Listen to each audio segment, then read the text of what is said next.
In this video, we're going to be talking through the half kneeling single arm shoulder press. Now, we'll be covering the weighted one first, but then we'll also be doing the no gym equipment variation as well straight after, because the principles and the technique are exactly the same. Now, we're going to start off in the half kneeling position, which is quite simple. Two right angles with your legs. And from here, again, I'm always going to refer back to that pelvic tilt.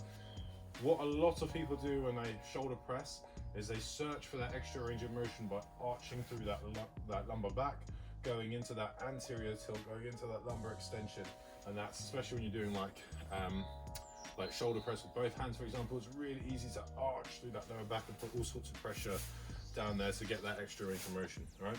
So before we start anything, we're gonna tilt the hips into neutral. That should cue us to squeeze this glute and brace that core. So that stays set now. Now, whichever arm you're working, make sure that your opposite leg is forward. So I'm going to start off working my right hand, my left leg is forward.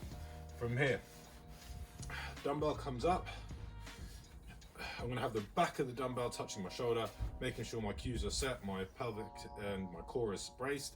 And then from here, I'm going to push straight up and I'm going to control the release.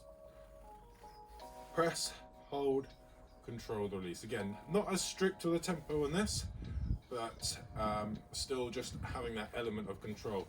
At this beginner stage, it's really important that we control the movement as much as we can.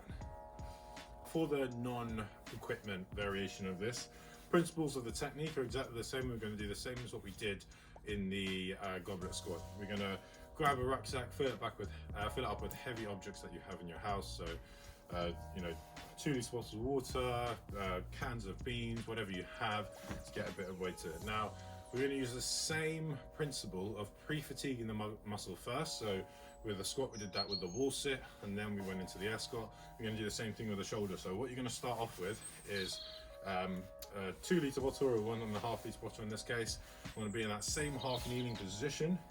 And I'm going to pre-fatigue the shoulder with some lateral raise. So from here, set the shoulders back. I'm just going to raise it up. Now, watch how low I go. The muscle's not doing anything here, so I'm just going to stay at this point so it keeps engaged, okay? And I make sure that bottle goes higher than my head each time. So I'm going to do 12 to 15 of this. Really get that shoulder fired up. Once you start feeling that burn, tell you what, don't actually go 12 to 15, just go until it starts to really burn, okay? So it's starting to feel it a bit there now. We'll go 3 more, 2, and 1. Drop that down, and we'll go straight into our press. I'll grab the bag by the handles from here. I'm going to brace that core, and I'm going to press. Exact same principles as the dumbbell. Slow release, controlling it down, nice and aggressive on the way up, making sure that core is nice and intact. The reason I like the half kneeling single arm press is because a lot of people struggle with especially if you're poor posture and you're hunched over, with their overhead range, and doing two-handed, so double dumbbell, can really put pressure on that shoulder joint. That's where a lot of shoulder injuries happen. So you get it's a lot more comfortable to do one at a side, and doing half kneeling position, make sure you're much more stable, you're not cheating and using the legs as well, as long as that core is intact.